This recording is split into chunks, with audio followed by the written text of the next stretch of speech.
One of the most powerful tactics in chess is the fork. It's another way of describing a double attack where you are attacking two or more pieces at the same time with one piece. The most notorious of all forks are those done by the tricky knights. Let's take a look. In this position, white appears to be in serious trouble. White is down a significant amount of material, but the game isn't over yet. If white's knight could somehow attack the king and queen at the same time, the game would turn completely around. In this case, knight e7 check saves the game for white. It forks the king with check and attacks the queen. So once the king moves, white is able to win the queen.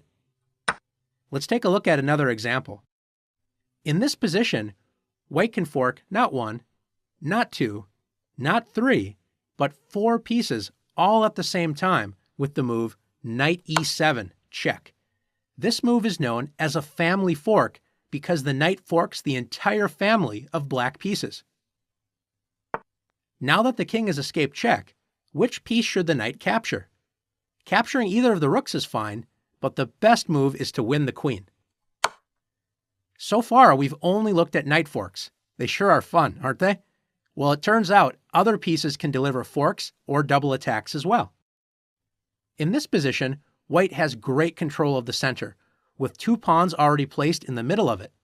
Notice the pawn on e4 can march forward, advancing into black's territory. What would happen then? White creates a pawn fork. Remember, forks are most effective when you attack two greater valued pieces with a less valued piece. In this case, the pawn attacks the greater valued bishop and knight at the same time. When one moves, the pawn will capture the other piece. For example, when the bishop moves, the pawn captures the knight.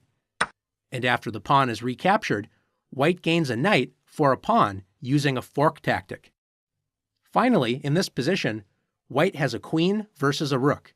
This isn't the easiest endgame to win, but in this position, white's in luck. White can win black's rook by using a fork. Can you see how white can check the black king and attack the unprotected rook at the same time? That's right, queen to d1 check, checking the black king and attacking the unprotected rook on a4. After the king moves, say king to c7, white wins the rook with queen takes a4. Now that you've learned the power of the double attack known as the fork, it's your turn to practice using the fork tactic.